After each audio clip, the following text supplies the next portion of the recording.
Coming up on this episode of Nintendo Cartridge Society, no need to check your calendar. Mark can tell you that Pokemon Day is February 27th.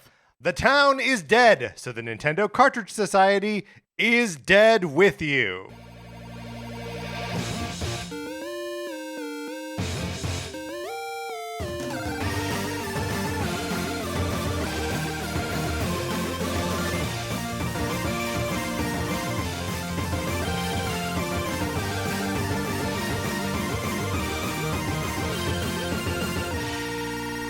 Welcome to Nintendo Cartridge Society. My name is Patrick Ellers, and I'm joined, as I'm always joined, by my co-host, Mark Mitchell. We've got a good show for you today. We're going to be talking about the news from the week, including a surprise Pokemon announcement, and then on Thursday, we are celebrating the protagonists of Resident Evil by ranking them. But Mark, in the meantime, how's it going? It's going great.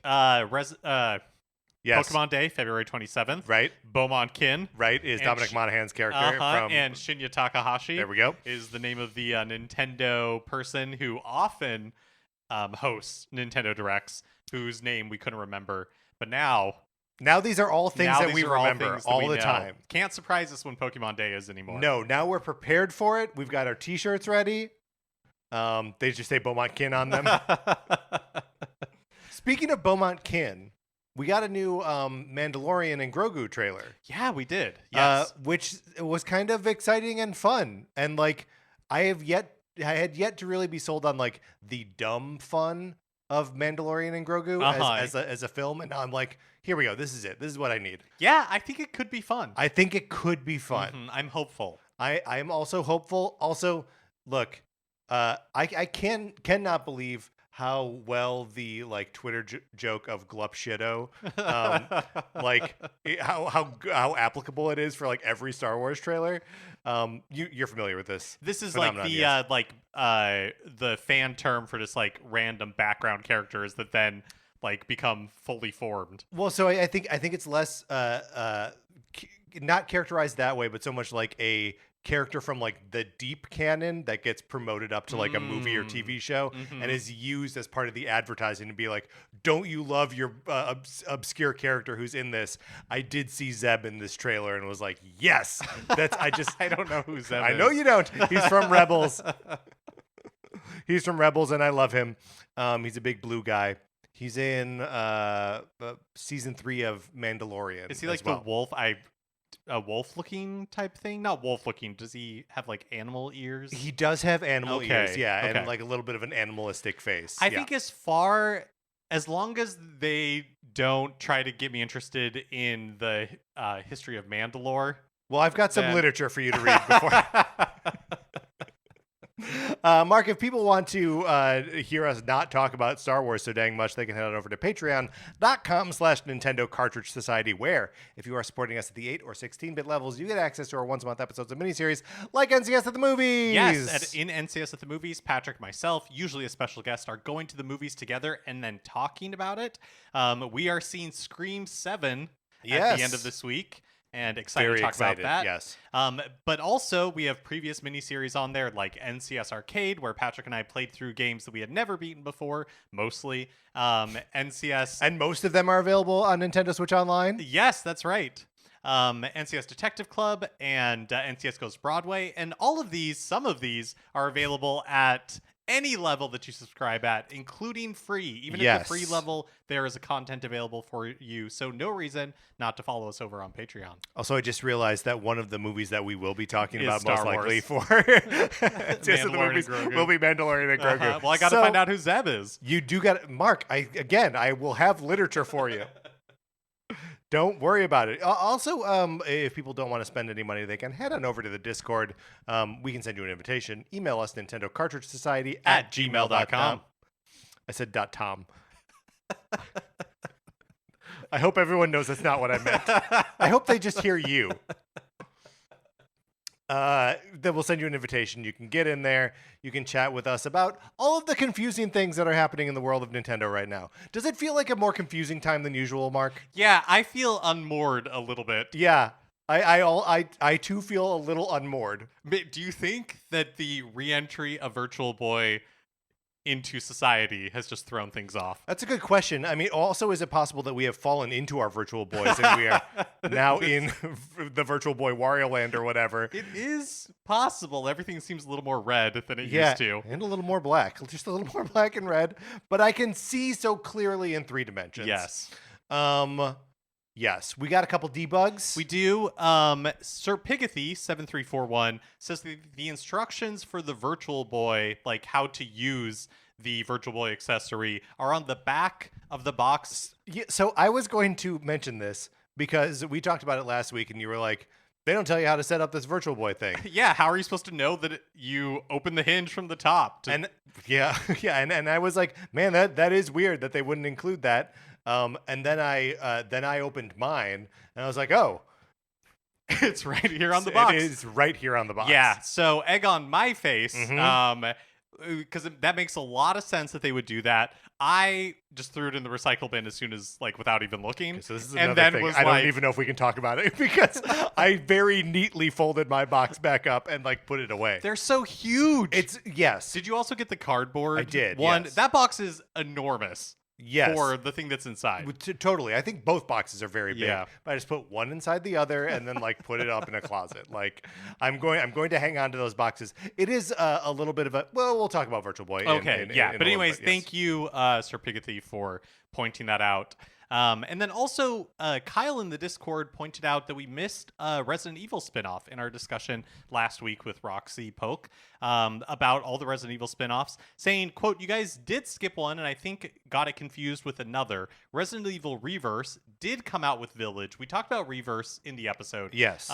But we thought that it came with 3 remake. So Kyle says, Resident Evil Reverse did come out with Village, but with 3 remake, there was actually Resident Evil Resistance. Their titles are all extra confusing, and all of it is a testament to how forgettable and unnecessary these multiplayer spin-offs are. Yeah, so our bad. We did but like again, just want to underline that like when you clicked on the Resident Evil Reverse like link on Wikipedia, it just took you to Village. Yeah. And there was no mention of Reverse within it. Nope. So yeah, I mean, look, if Capcom wants to get themselves together and make a multiplayer Resident Evil game, they can do it, but they do not have a track record right now. They need to totally reimagine what it is. Yes. Yeah. Stop making it a shooter. Right. Yes. And maybe stop making it. I said they could do it, but I'm taking that back. I'm rescinding it. They no longer have my faith, Mark. Thank you, Kyle. Thank you for the debug. We appreciate it. Yes. All right. That's good. Let's get into what we've been playing this week.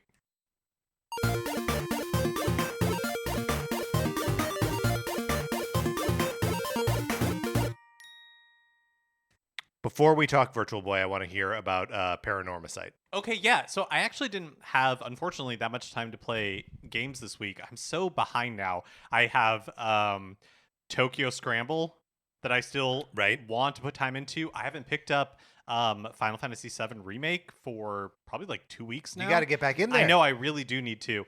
But with the time that I did have this week to play, I started up Paranormasight, The Mermaid's Curse, and put a little bit of time into it. Which is, of course, the second one, the one that just came out recently. Yes, that's right. And I'm enjoying it so far. It so far has very different vibes from the first game. Oh, interesting. The first game is like a horror game. Like, it deals very much with death, and you are trying to kill people before they can kill you using like these curses, like all this stuff. There's jump scares and all of that. Paranormasight: The Mermaid's Curse seems to be more of like is supernatural, but not horror. It's not really trying to like jump scare you or anything like that. It's just telling a story with supernatural elements. And like I said, are any of like the characters carried over from the original game? Do you not so far. I mean, there's like the narrator character that breaks the fourth wall that was in the trailer for the game. Oh, okay. And he's in the first game. He's like the host, I guess, of the series, but and kind of like sets up the world and stuff like that. Yeah, it's interesting. That's interesting. That like that's a thing that they did with the Dark Pictures anthologies too. That there's like a librarian, I think is what they call him, who like sets up each of the like little games, and also is like the sort of like guide to setting up like the initial like options of like who's controlling what characters. Oh, and stuff sure. like that. Yeah. Yeah. This one plays like a similar role, definitely. And so yeah, like so far I'm enjoying it, but it is just like feels like a different beast. Like it doesn't feel so different that you're like, why is this called Paranormasight? But it definitely expands the palette of what this series could be going forward. Yeah. Oh, and I think that's fun, right? Like that's one of the things that I really like about like the more like episodic yet still serialized like TV shows of like the 90s and 2000s, like something like the X-Files or something like Fringe. Sure, yeah. Where like there can be like a scary, intense mythology heavy episode, and then there can be something where like I mean, there's like a lizard man who lives in this town. Yeah, right? It's the Brady Bunch home for some reason. Yeah, why not? Yeah, no, that's a great point, and that's a great like analogy because yeah, like I think this is not necessarily what I expected from Paranormasight, based on the experience of the first game, but I'm enjoying it, and it's a fun like a fun graphical adventure that I'm enjoying. So yeah, I got to get into the first one. And I swear that I will probably when I'm done with the Fire Emblem Games Club, because most of my like serious game time right now is going into Fire Emblem Awakening. Because Mark, I'm still playing it on hard mode, and I'm not declaring it a mistake yet. But I got to do some homework tonight. I mean, you've been here before where you were like, did I make a mistake? But you're also kind of too committed, right? How could you? Yeah, I'm currently 18 chapters out of 24 chapters in. So like, yeah, there's only a couple episodes left. Like, I'm gonna do it because I think I have to. But I'm going to do it, and I do have to. But yeah. When we talked last, you had unlocked a bunch of the paralogs with the children. Yes. But hadn't like gotten to a point where it made sense to unlock them. Same. Yes. Okay. Yeah. I'm choosing to treat it a little bit more intentionally now, and declare that I'm not recruiting the children because I'm under leveled and it's going to be too difficult to do that, which is still true. But I am waiting until a couple key skills unlock for their parents to immediately pass down to the children. Yeah. That are just like high level skills that I don't want to have to grind all the way up to whatever level to get, to pass on. So, yeah, that's all good. I'm still loving that. But let's talk a little Virtual Boy. With the system arrived at both of our doors basically right before we were recording last week, and so neither of us had a chance to actually play the games or put the thing on our face. Mark, what do you think of the Virtual Boy? Yeah, I will preface this by saying I'm really glad that this exists. I am. Like, I am glad that this weird part of Nintendo history that for so long has been inaccessible is now accessible in this form. I think the hardware is cool. I genuinely think all of that. When I was playing, I did like a sampling of the games, but I put the most time into Virtual Boy Wario Land. Yes, which makes sense to me anyways, because it's the most that is like a game. It's right? the most it's like a regular game. Yeah. I mean, the rest of them all feel a little bit arcadey, right? And the Wario Land is the one that feels like a real home console game. But I also played some of like Galactic Pinball, of Teleroboxer, of Red Alert, of 3D Tetris, and while as I was playing them, just a little tip on 3D Tetris: don't play 3D Tetris. Well, I was just like sampling. Yeah, of course. Them. Like golf, I didn't even bother with, but like the thing for me as I was like playing them is something like even like Galactic Pinball, where I was just reminded of Prue Leith, one of the judges. Yes. Or I guess she won't be in the newest season, but of the Great British Bake Off, right? Mm-hmm. And one of the things she asks about eating something is like, is it worth the calories? Right. And that's how I felt when I was playing some of these Virtual Boy games. Is it's like there's nothing inherently wrong with Galactic Pinball, right? It's like it's a fine, okay pinball game, Mm-hmm. but having to play it on the Virtual Boy is not fun. Like that to me is like not worth the calories. If Sure. I wanted to play, Well, you are shoveling cake into your mouth as you play.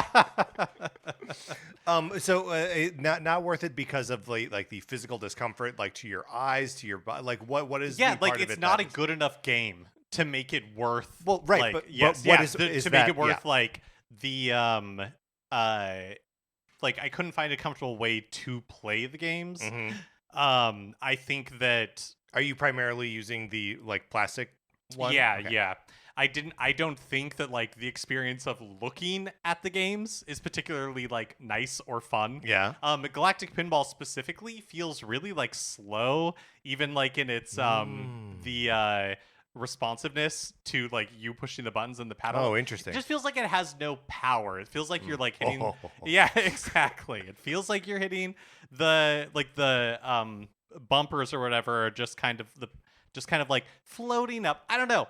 It just like none of the experiences other than Virtual Boy Wario Land were like this is fun enough for me to continue to want to put myself through the physical discomfort of looking at the screen, Yeah. of like figuring out where to hold the controller so my arms don't fall asleep. Right. Well, like- paint the picture for me. Where are you setting this up? Yeah, so in my kitchen I have like a high top table, and that's where had set it up. And so you're like kind of playing like standing. No, Or, I like, was on like a I was like stool? sitting, yeah, and just kind of it's not even really, I don't know. There was just nothing about playing a Virtual Boy that I thought was very fun. Right.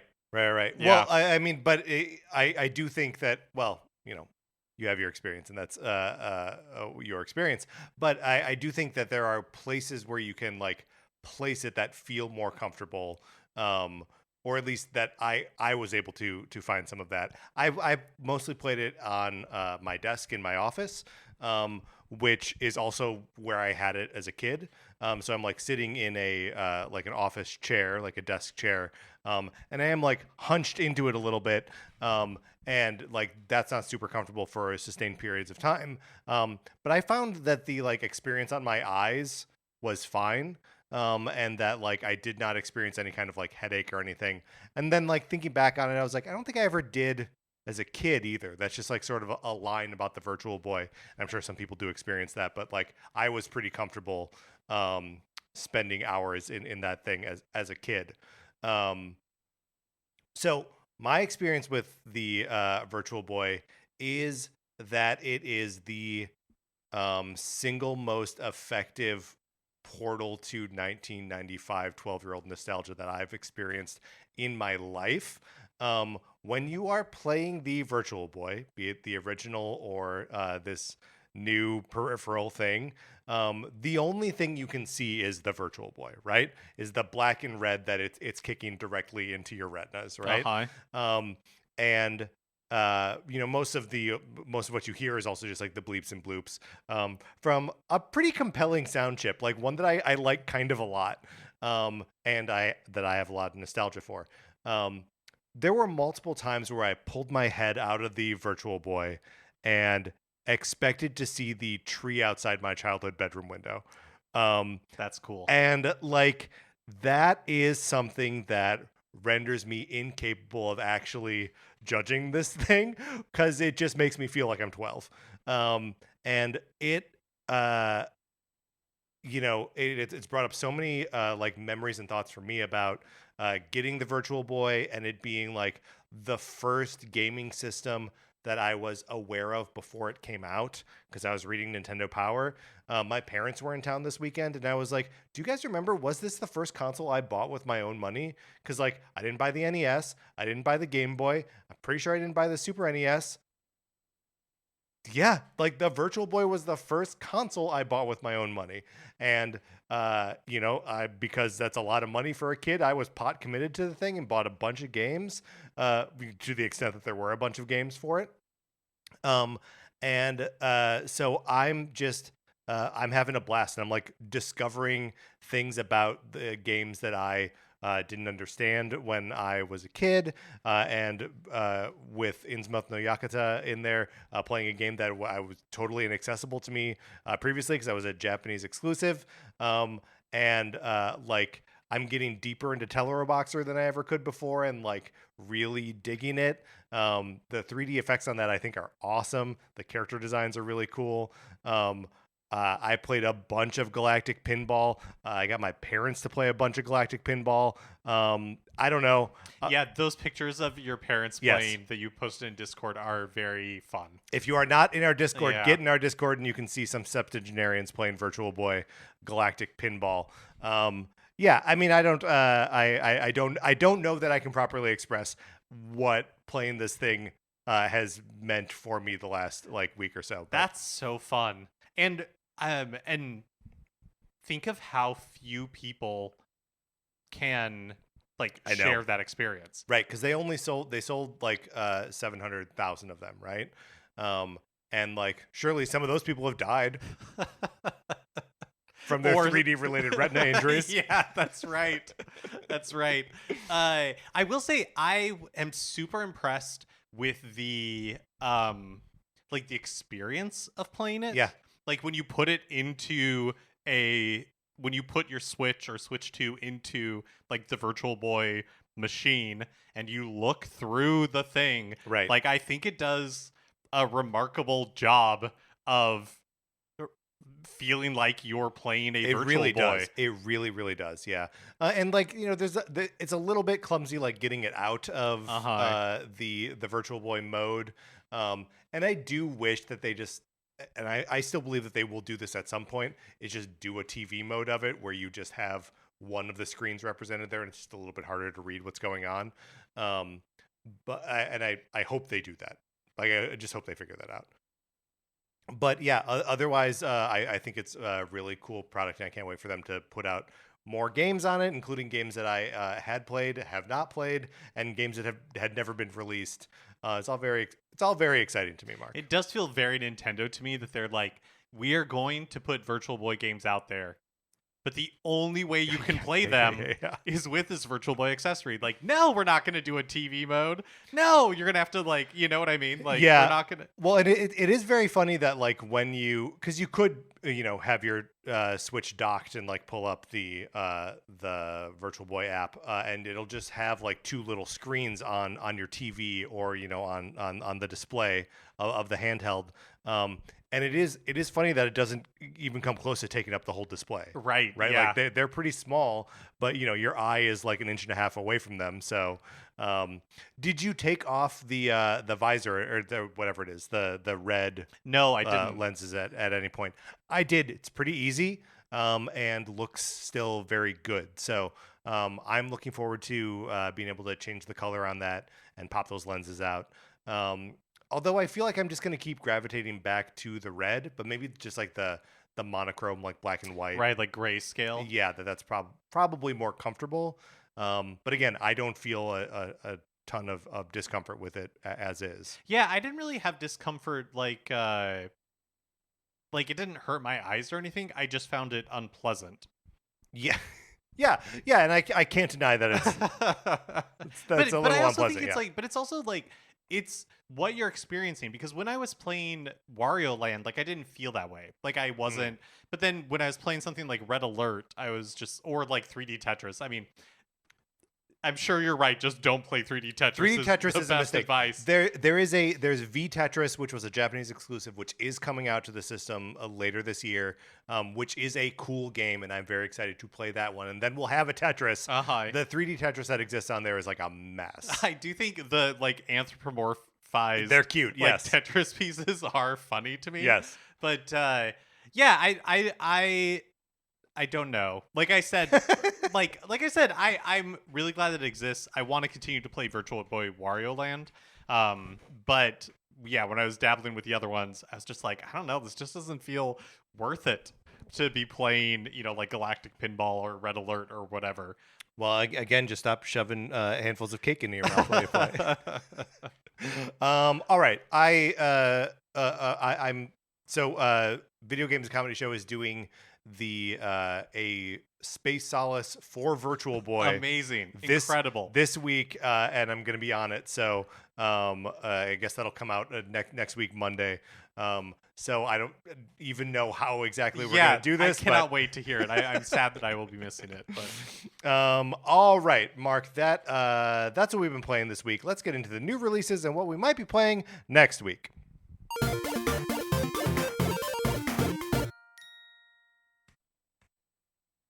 But I think actually we probably should just jump to the news to properly discuss some of the things that we want to talk about. Yeah, temporarily, let's go to the news. Yeah.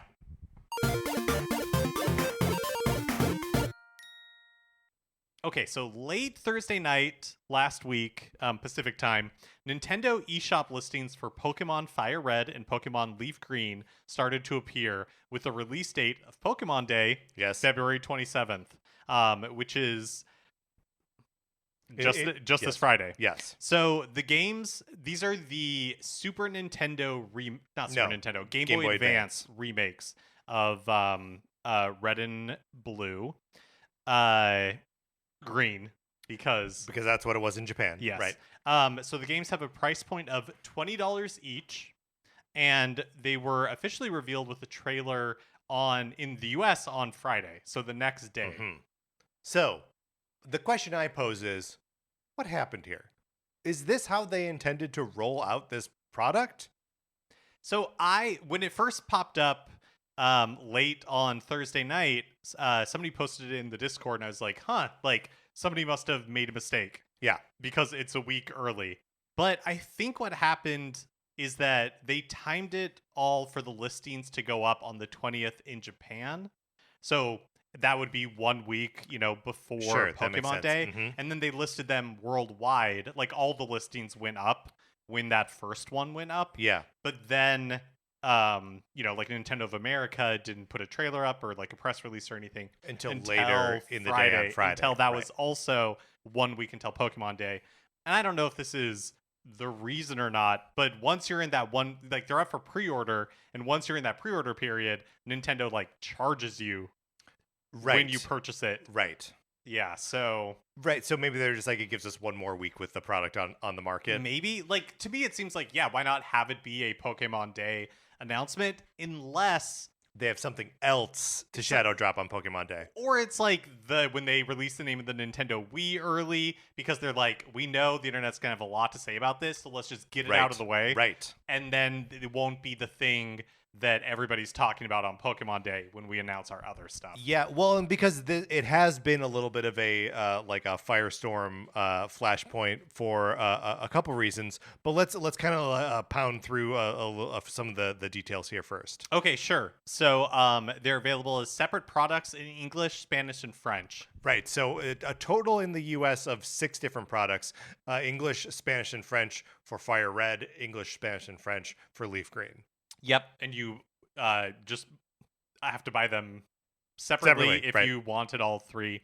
Local co-op in place of a link cable, obviously. Mm-hmm. The game listings originally said Pokemon Home support is, quote, coming soon, but that was removed from the listings at some point.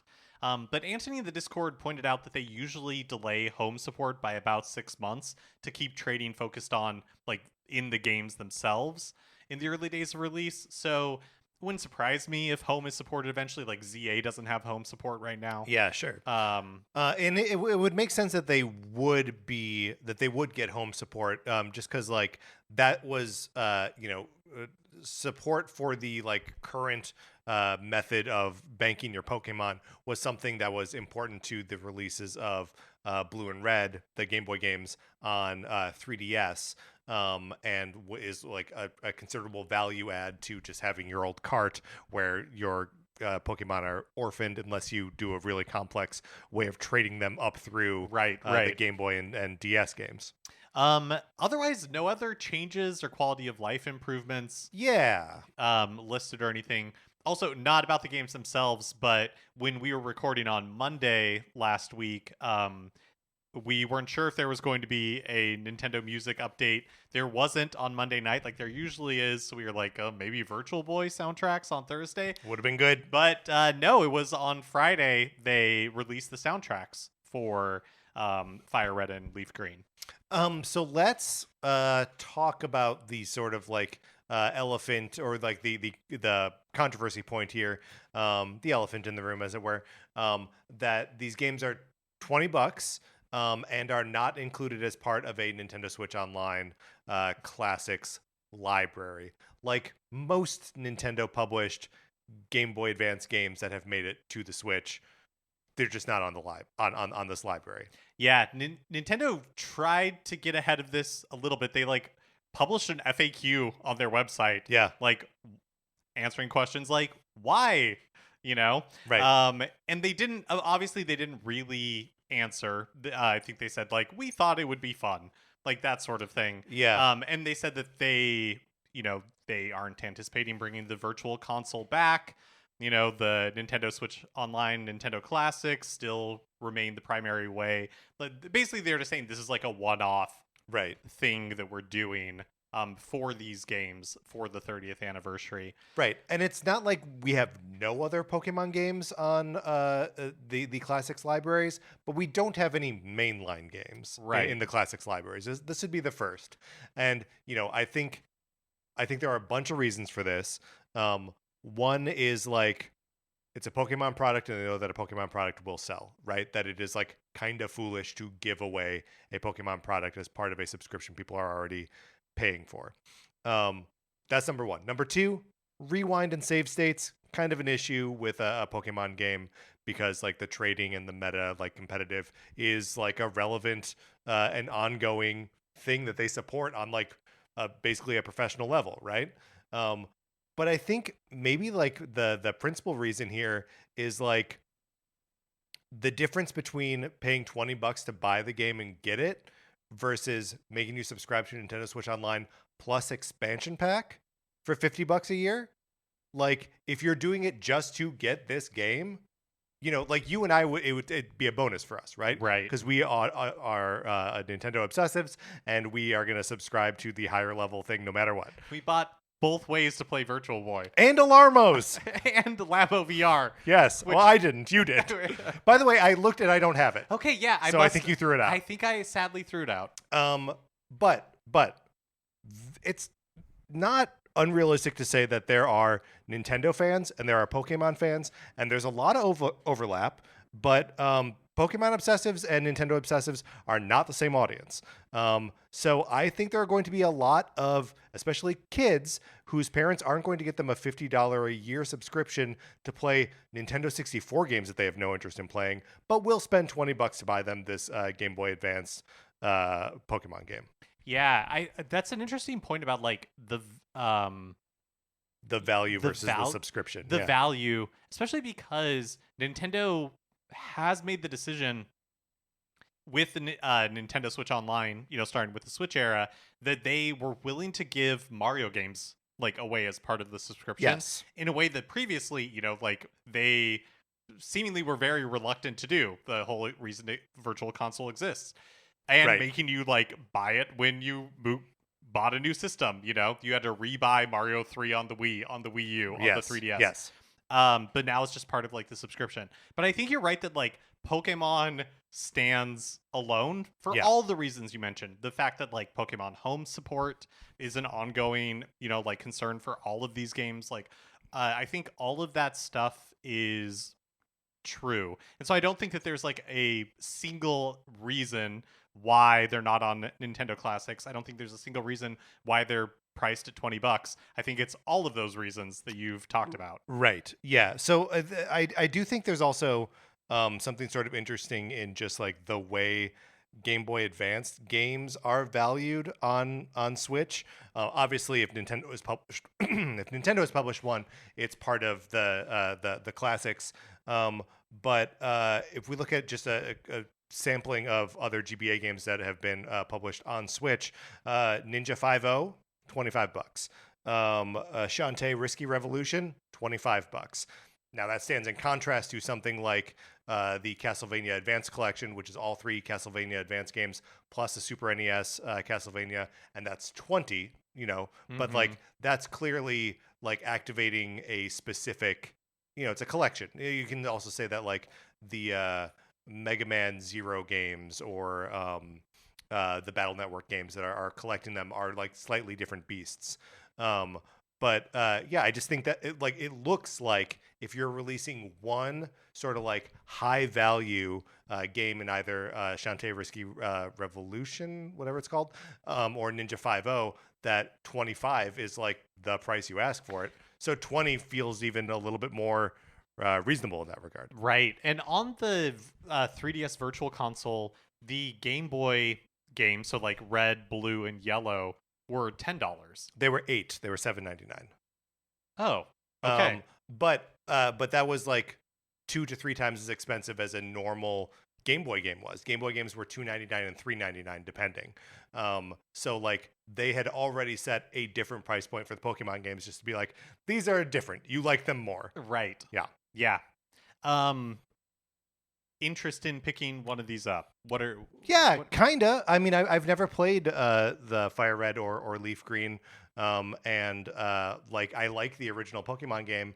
I would be interested to see what this like presentation of it looks like, feels like, plays like. What about you?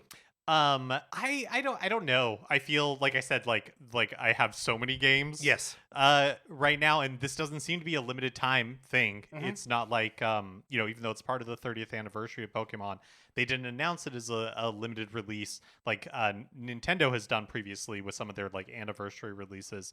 But one thing I'm super curious to watch is that on Virtual Console anyways, on the 3DS, red, blue, and yellow were up there in the best sellers. Yeah. All the time. And in their various languages as well. Yeah. So I am just does this just become a fixture Possibly, on the bestseller list on the Switch eShop in perpetuity? I think that is very likely. Mark, if you do, because I believe I'm going to pick one of these up. On the off chance that you will get one at some point, which one will you get, and then should I therefore get the opposite? I don't have a strong preference, so I'm gonna flip it on you, and I'll let you get whatever you want, and then I would just get the other one. So you're getting FireRed. I'm gonna go for LeafGreen. Okay, cool. And I'm not holding you to actually buying it, but if you do buy one of them, you have to buy FireRed. Yeah, no, that's totally fair. Okay. I promise. Okay, great. I will do that. The other thing is that Nintendo announced a Nintendo Switch 2 edition of Xenoblade Chronicles X on Thursday, February 19th, with an upgrade launching digitally on the same day. So, yes, the Switch 2 edition is $65 or $5 for an upgrade from the Switch 1 version. Right, and also just a heads up that Xenoblade Chronicles X Definitive Edition is on sale right now for this week for $40. So you could presumably get the upgrade pack there for $45. There's also a physical version of the Switch 2 edition launching April 16th. And this is one of those Switch 2 editions that is only touting performance enhancements, frame rate, and resolution boosts. Yeah, that's right. But it seems like some of the upscale textures aren't working necessarily as intended in handheld mode. Yeah. Because I saw reports, at least one Redditor and Nintendo Life had an article about others who had claimed to have requested a refund for the upgrade from Nintendo and had gotten it. Which is not something that they are want to do for digital purchases. Yeah. Right? And apparently it looks like great docked. And again, I was reading Nintendo Life's article, and they didn't. They could see where the complaints were coming from, but they didn't feel like it was like that bad. Was my takeaway from the article. But anyways, yeah, interesting because this is the first time we've seen something like this happen, where one of Nintendo's upgrades has kind of like created this sort of reaction. Yeah, well, and it is interesting because like it is. If all you're paying for is a performance boost and it doesn't look as good as it did before, then yeah, absolutely demand that $5 back. Yeah. But also it's $5. I would not have predicted that there would be a Nintendo Switch 2 edition of this, like as just a sort of like passive upgrade, Right. for it to like upscale on Switch 2. I thought, sure, fine, that makes sense. But this is a game that came out less than a year ago. Yeah. I feel like file this, like Nintendo Switch 2 editions have become the new Nintendo Music, the new Nintendo Classics, where you're like, how are these decisions made? Yes. Not that it's a bad decision, just that it's like I would love to know, to your exactly like you said, why this game? Yes. Why now? Well, and it's sort of like, to me, because it sounds like if they're doing like upscaled textures or something like that, that there's some like element of like AI upscaling or something that's unlocking. We don't know exactly. But like if like this were successful, and at this point it's unclear, right? I know we said that someone on Reddit said that they asked for a refund and got it. I don't know if that's been verified, and that's not like Nintendo's company line at this point. Right. Doesn't seem to be policy. They may have just gone. May have gotten like the right guy, who was like, yeah, whatever, here you go, here's your $5 back. But like if it worked, that they could then release a Xenoblade Chronicles 2 Nintendo Switch 2 edition. Xenoblade Chronicles 1, I guess 2 wouldn't be definitive edition.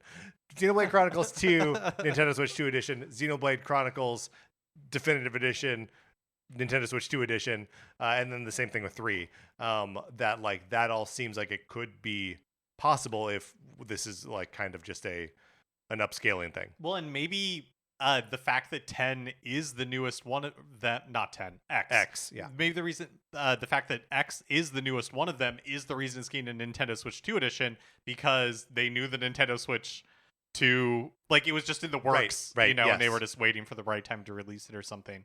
So Xenoblade Chronicles, it's an X. Final Fantasy, it's 10. What about Mortal Kombat? I think it's the name of that X. game? I think it's X. I think that game is Mortal Kombat X. But I wouldn't. It is the 10th one. Right. Yeah, I wouldn't bet money on it, but I think it's X. I think it's X. Yeah. I think you pronounce it X. Okay. So anything else to say about Xenoblade Chronicles X Nintendo Switch 2 edition? Yes, but I'll do it when we get to the news.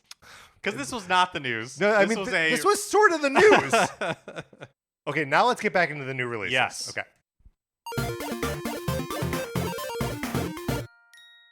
Which means, of course, we've got to check in on Nintendo Music. Oh, we gotta. And we mentioned the Pokemon FireRed and Pokemon LeafGreen were released last week, the soundtracks. I listened to this a little bit, having never played the game before, but having played the original Red and Blue.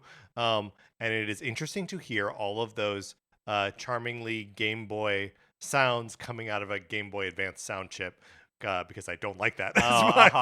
Mm-hmm. Yeah. And then this week's update is Super Mario Land 2, 6 Golden Coins. Yeah, a fine soundtrack. And then as far as new releases go, on Wednesday, February 25th, Fallout 4 Anniversaries Edition is released on Switch 2. This was announced at the Partner Showcase just a few weeks ago. And then on Thursday, the Disney Afternoon Collection is released on Switch and Switch 2. I think I'm going to pick that up. And then on Friday, it's Resident Evil Day. You have Requiem is released, plus on Switch 2, Resident Evil 7 Biohazard and Resident Evil Village are released. I picked up the Generation Pack, which is 7, 8, and 9 for like $90 or something. Yeah, pretty good. My Switch 2 was like, I'm going to try to download these all. And I was like, no, you can't do that. No, just do one at a time, buddy. I don't need it all. So, and I assume that your Nintendo Switch 2 Pro Controller Resident Evil Requiem Edition is on its way? I did not order one. I don't need it, and I don't think it's that cool looking. No. I mean, that's the issue with a lot of these like special edition Pro Controllers, is they don't look as good as like the standard one. I still have my Switch 1 Tears of the Kingdom Pro Controller. That one is slick. Which I do like. Yeah. But I don't use it because I use the Switch 2 Pro Controller. Right. Mm-hmm. And then, of course, on Friday is the 27th, which means that it's Pokemon Day, which means that, like we just talked about, FireRed and LeafGreen are released digitally. And probably, updates to Pokemon Cafe Remix or whatever. I guess we'll see. I was about to ask, do you think we'll see any other, like, if not shadow drops, like big games coming out in the next and then big in quotes, right? Like notable games coming out in the next couple weeks, or is this Pokemon Day really reserved for like, hey, remember Pokopia is coming out and Gen 10 this fall? Yeah, that would be my expectation. Yeah, me too. All right, well, so those are the new releases. Let's close this out. Which brings us to a regular segment on our show. It's time for 433. In 1952, American composer John Cage wrote a piece called 433, wherein a performer or a group of performers didn't play their instruments for 4 minutes and 33 seconds. For the purposes of this show, our instruments are talking about Nintendo. So, for the duration of one performance, 433, Mark and I will talk about something not at all Nintendo related, thus fulfilling the contract of the piece. Mark, the Olympics have now ended. They're over. Yep. Did you watch the closing ceremonies? I didn't. Painfully boring, I'd say. I feel like the closing ceremonies are usually less fun. I mean, the start of it was like very opera focused, being like Italian operas, which is like, okay, I guess how is that related to sport? I get how that's related to Italy. But then there was like the laziest parade of athletes into the arena where they're like talking to each other. And it felt like, what is the point of this? Yeah. So my parents and I had been watching, my parents were in town this weekend. We would watch the Olympics in the evenings, and then on Sunday we turned on the closing ceremonies, and we're like, "You want to do anything else? This is no good." But so we thought that we would go through the Winter Olympic sports and rate on a scale of 1 to 5 how well we think we would be at doing these sports. Yes. Alphabetically? Let's start with alpine skiing. So I do have experience skiing, Mark. Okay. I am a skier. I was even before I was able to properly stand and walk, was being held between my father's legs as we skied down a hill together. Okay. So I am a skier. However, I saw Lindsey Vonn break that leg. So I'm going to give myself a 3. I mean, that's still, I think it's a strong rating. I'm a 1 for sure. I would die. Have you ever skied? No, I've never been skiing. Okay. Yeah. Next up is the biathlon, which is half skiing and half shooting. Yeah. Have you ever shot a gun? I have shot a gun before. Me too. Yeah. I've also shot a gun before. Yes. But so I'm going to give myself a 2 because I have shot a gun before. Right. Yeah. I guess I'll stay at 3 because I feel like I could do the skiing pretty well. And the shooting, whatever. Okay, next up, bobsled. Okay, so I've never been in a bobsled before. Right. But I'm going to give myself a 3. Okay. I think I could be in the middle and do a pretty good job. So, in the middle, what do you mean? Well, like, if it's like a 3-man. So there's 2 and 4. Okay. So I could share the middle. Yeah, okay, good. So there's in the 2-man bobsled, one of them steers and the other operates the brake. Yeah, and they both I don't want to push do the either of thing. those. Okay. Yeah. You want to be just like one of the guys running along the side and hopping in the middle. Mm-hmm. Do you know that the 4-man bobsled is technically a non-gendered sport, that it can be either men or women, but because men are generally heavier and it's a gravity-based sport, it's usually 4 men. That makes sense. Mm-hmm. So what are you giving yourself? A 3. I think I'd give myself a 3. I'm gonna go 1. The idea of like burying my head inside like a missile and like launching it down an ice tube is just too much for me. Next up, cross-country skiing. I don't like cross-country skiing that much. I've gone a couple times, and I'm always like, I wish I was just walking. So but I know how to do it, so I'm gonna say 2. Yeah, I'm gonna. Well, if you're giving you know what, doesn't matter. I'm also gonna give myself a 2. Yeah, listen to your heart. Yeah, because I don't think I would die doing cross-country skiing. Right. Like, I think I would probably die doing alpine skiing. Curling. 4. Let's just be honest. It'd take a little practice. It would take a little practice, but I feel like we could do it because it feels less like a sport and more like a game. Yeah, totally. Do you know there are like officials on site, but there are no referees in curling? Yes, I mean this whole the cheating scandal. Yes. Yeah, definitely brought that to the forefront for sure. It's very cool. Like the teams just have to like agree on what happened on the ice. So what did you say? 4? 4. 4. Yeah. I'll also say 4. Figure skating is 0. 5. Have you ice skated? Do you ice skate? Yeah, I can ice skate. Well, come on. Okay, a 1. Okay. one. Mark, you're a natural showman. I would say that you have a better shot at figure skating than speed skating do. Oh, yeah, for sure. And probably a better shot than cross-country skiing. Yeah, give yourself a 2. Okay, so yeah. I'm a 2 for figure skating. I'm going to give myself a 1. Moving on to freestyle skiing. 1. Freestyle means you can do whatever you want. I'm going to say 4. Ice hockey. So there's a strong game component here, yes. right? I like. Okay. Well, what now? We got halfway through the list. Yeah, well, let's finish off ice hockey. I think it could be a Millhouse situation where you tie me to a a goal, right? And then Lisa knocks out your teeth. Yeah, exactly. Right. But I would stop the puck. So 2. Then 2 maybe. I'm gonna say 3. I feel like I could do okay at skating around. I do like ice skating, and I like playing a game. I do. It's maybe a little too violent for me, but anyway, that's how we would do at some of the Winter Olympic sports. Today we were accompanied by Jim Carrey, Judd Apatow, Spike Jones, and Chris Smith. All right, Mark, for real this time, let's get into the news.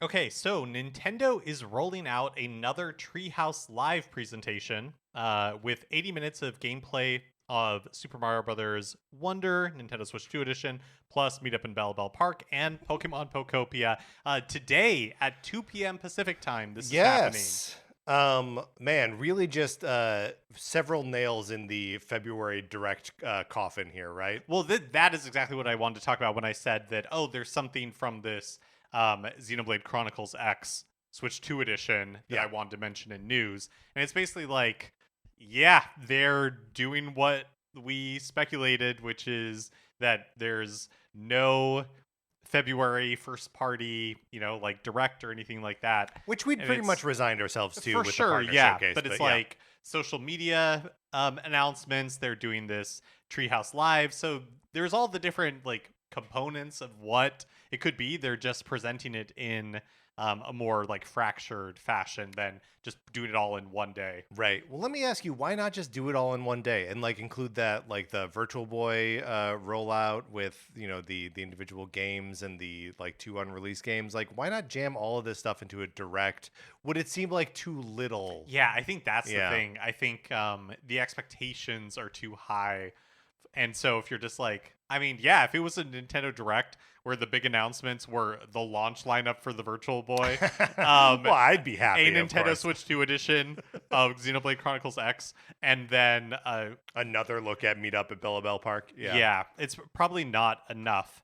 I do like these Treehouse Live presentations, and I'm interested in seeing more of both of these games. So I think that's nice, but I think it just kind of just reinforces what I believe anyways, which is the next time we're going to get a Nintendo Direct is going to be this summer. June. Yeah. It is interesting that both Super Mario Bros. Wonder and Meetup in Bellabel Park and Pokemon Pokopia were on offering at hands-on preview events recently. So most video game journos have had someone out there to play these games within the last month. And so this is just they're now public facing, doing it themselves version of that. And I think it's another one where I don't have the answers necessarily, but when they choose to do a Treehouse Live and when they don't, right?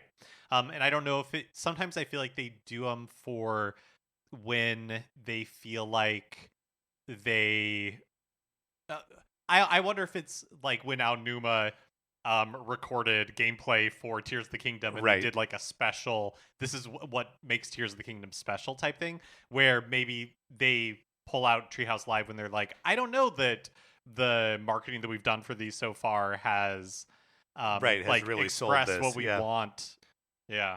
I wonder if they would be better served by making Treehouse Live a more regular thing. If it was a program that you could expect maybe like once a month, or probably not every week, but like just something to be like, here are people who know the games, talking about them, playing them, demonstrating them, games that are about to be released, games that have recently been released, or updates, like going through new stuff like that. It just feels like there's maybe a market for that Nintendo could be controlling that message a little bit more if they did it.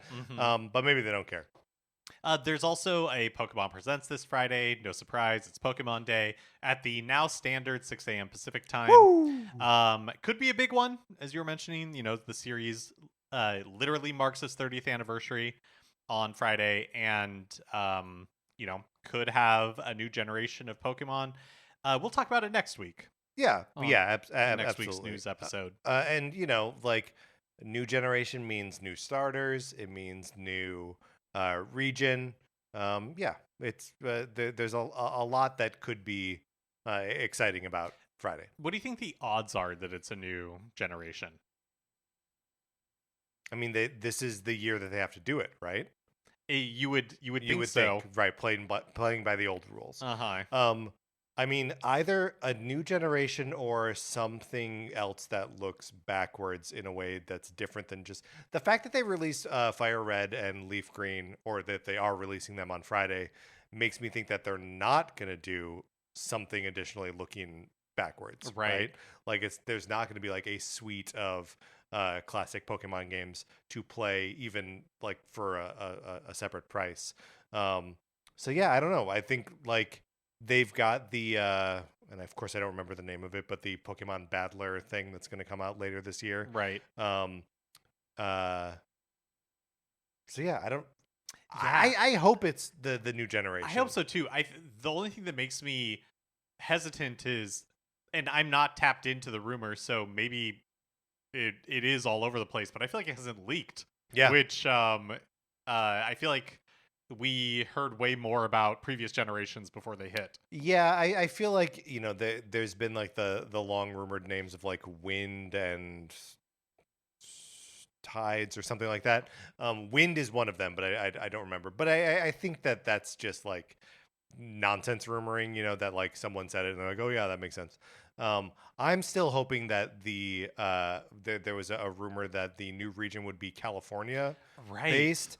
And boy, do I like that. If there's like a Pokemon Hollywood, like yes. I want us to go there. Oh my gosh, yeah. But I'm also so full of questions of like, is this just going to be, and likely it will be, right? Just an iteration on the Sword and Shield to Scarlet and Violet, like just in that lineage, and not like a genuine like revolution in Pokemon, right? Yeah. I agree with you in that I don't think it will be. It just seems so far outside of how they operate. Totally. But we'll see. Yes, we absolutely will. So in big news for the video game world, not Nintendo specifically, on Friday, Microsoft announced that Microsoft Gaming CEO Phil Spencer and Xbox President Sarah Bond are leaving Microsoft. Yes. So the new, and I think there had been I don't think rumors is the right word, but like discussion online about like how long will Phil Spencer continue to be. Because he's been in that role for a long time. Yeah, like 12 years or something like that. And like it's like kind of reported that like it was like the positioning of Xbox as like whatever it was going to be or whatever they wanted it to be in the gaming space was like his project to shepherd, right? And like a lot of the acquisitions and all of that stuff to become this like huge publisher is all sort of like under his guidance. Yeah, like his brainchild. Right, and his ambition. And so I think people were less I think maybe the timing of the announcement and like the timing of it all was surprising with him leaving. But I think what people were more surprised was that Sarah Bond is leaving as well, because I think people were expecting her to kind of be his to inherit that, yeah, and that is not the case. No, I forget if I think it was on Twitter. She was like tweeting some like it was on LinkedIn. Yeah, there it was. Yeah, and then on like Friday, Yeah. right before the announcement was made. But as though she were just like it was business as usual and she was Right. promoting Xbox stuff. Yeah. The new CEO of Microsoft Gaming will be Asha Sharma, who is currently the president of Microsoft's Core AI product. And then Xbox Game Studios head Matt Booty is being promoted to Chief Content Officer for Microsoft Games. Does this or does this not feel grim? So, obviously in the announcements themselves, they position this very specifically. The Sharma coming from a Core AI, which is like Microsoft's AI initiative, Right. had a lot of people spooked, I think. And, she's very she's been very deliberate in her communications, in her discussions on social media, where it's like, AI has a part in the future, but I understand the games are made by people and that's like important. And, in the announcement, she talks about like refocusing Xbox on like its core products and on a console and like all that kind of stuff. So Microsoft is not positioning it this way. And I was reading today an article in The Verge by Tom Warren, who was reporting that, people inside Xbox were not sad or surprised to see Sarah Bond go. That I think the way he put it was that she had kind of like she was all in on the strategy of Xbox everywhere. Right. Of like and that everything is an Xbox. Everything is an Xbox, and that it was not an initiative that everybody was happy about or on board with, but that was like something that she was really pushing, and that people, according to his reporting, people seem fairly optimistic about what the future could mean for Xbox, for Microsoft Gaming under this new president. But I will say that Seamus Blackley, who co-created Xbox, spoke to GamesBeat, and he was basically like, this is just a move to shut the whole thing down. Sure. To eventually just, because Microsoft, it's like Tom Warren, his article is like, this is Microsoft's last like consumer-facing product, and so they wanted to succeed. But Seamus's positioning was like, this is Microsoft's last consumer-facing product, and they don't care about that anymore. Right. They are all in on AI for enterprise, and so whatever this becomes is just going to be AI focused. That was his perspective as an outsider. So I don't know. It'll be interesting to see what happens. Yeah, I mean, but it all does. I mean, shakeups with like leadership in any of these positions, because we follow video game news so closely. There's always a lot of like projecting onto, and we do this with Nintendo executives all the time, and that we like perceive their personalities in the games and just in the hardware and in their messaging and all that kind of stuff. And Phil Spencer and Sarah Bond were both like making themselves into those figures for Xbox, right? When they first announced that they were going to be taking some of their first-party games and publishing them on PlayStation and Nintendo, they like put out this very high-profile podcast with the two of them and somebody else, and like laid out what this was and wasn't going to be. Now, it ended up being what they said it wasn't going to be, in addition to what it was. But they put their faces on there so that like people would have a face to put with that and be like, okay, can I trust this company a little bit more because I trust this face? I mean, obviously, Sharma's got some of that like instinct, or at least has to swim in some of those same waters, being like, I know the perception of me is that I'm the AI lady, but I know what this part of the business is.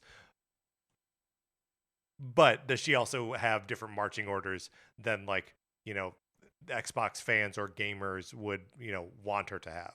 Yeah, it's just interesting to bring somebody in who is very upfront about the fact that they're not really a gamer. Yeah, to lead Microsoft Gaming. Right. Doesn't mean that Phil Spencer was very much was a gamer. Yeah. And it really it doesn't mean that it's going to be, I mean, how could Microsoft Gaming get worse? You know what I mean? Like, Yeah, well, I mean, the thing with Microsoft and like Xbox gaming is that like they do have all of these studios that are and they just did a an Xbox developer direct that had a bunch of games that are being published basically everywhere. right. The new Horizon game that takes place in Tokyo. What were some of the other like big things in there? It was like, whoa, that's coming to like the new Fable game coming to PlayStation day and date with Xbox. Like if they just move Microsoft into a space where they are just publishing games and Xbox either is a thing that it still exists or doesn't, like I don't know that is really worse for their gaming business, right? Right. But again, what's so interesting is that they're positioning it as not that. As Right, like, we're right. going, like, we're doubling back down on what makes Xbox unique and all that kind of stuff. So I think What do you think of so like the thing that has made Xbox unique and sort of like borked the marketplace in a lot of ways is Game Pass, right? Right. That like the value of a game on Xbox feels more like the value of a movie on Netflix, right?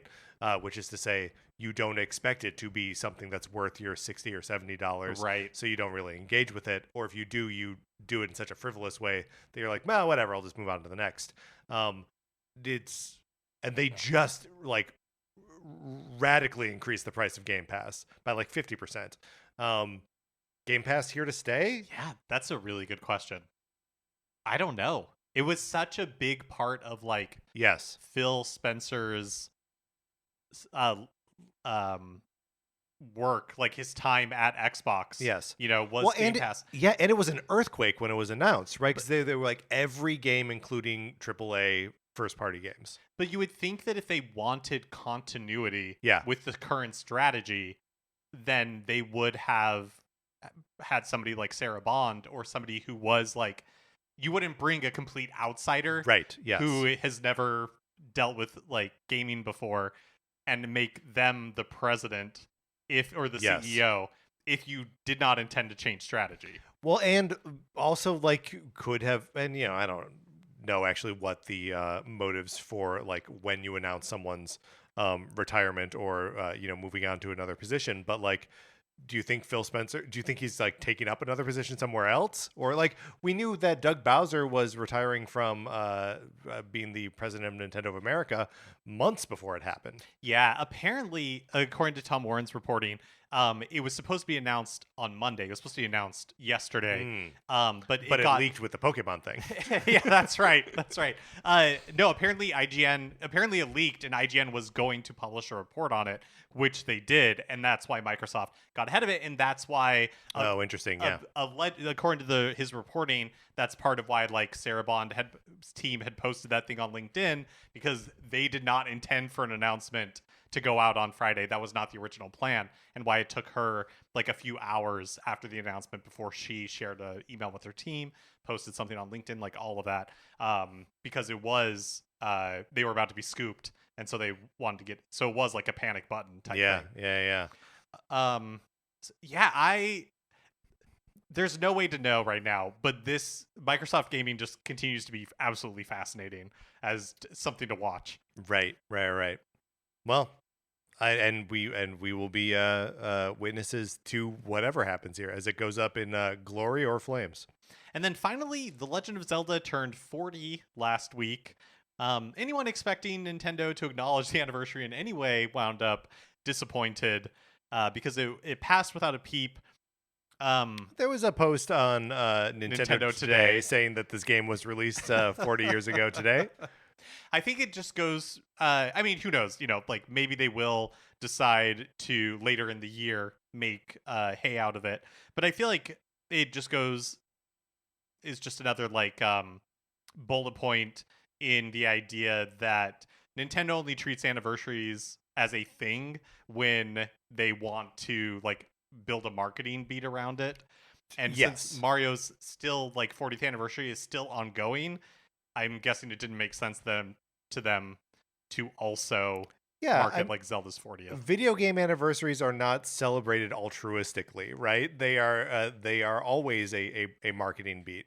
The Jaws 50th anniversary from last summer was a reason to put Jaws back in theaters and to play it on TV with a new 90-second introduction from Steven Spielberg, where he's just like, "Wow, Jaws, 50 years." By the way, I went to the Jaws exhibit at the Academy Museum. How was that? Really good, really fun. It's the thing that I found most striking about it is there are screens kind of everywhere playing like individual scenes from the movie, and having like props or there's the like dolly in zoom out shot when he's on the beach and the shark like attacks. And they like show you how they like do that, and you can put like your phone in like a dolly cool. and That's fun. recreate it yourself. But so there's a TV right there playing that scene, and at basically every one of these stations, I watched these scenes like 3 times, because it's just like the movie's so good, and you can take an individual like discrete part of it and show it to me, and I'm like, yes, again, please. So it just rocks. I recommend it. Did they have any good merch? Specific to it? Yeah, specific to Jaws. There was like a pretty cool Lego set, and like just different like takes on the Jaws poster. Which I should have got something, but I didn't. We got hungry at the end of the day, and you just gotta get out of there. Yeah, for sure. All right, Mark, that was the news for real this time. Let's close this out. All right, that is going to do it for this episode of Nintendo Cartridge Society. If you're not in our Discord already, you should be. Email us. We'll send you an invitation. Anthony DeLuca made our logo. Our theme music is provided by 8-Bit Betty. You can get more of his music by going to 8bitbetty.com or by listening right now. For my co-host, Mark Mitchell, this is Patrick Eller saying thank you for listening.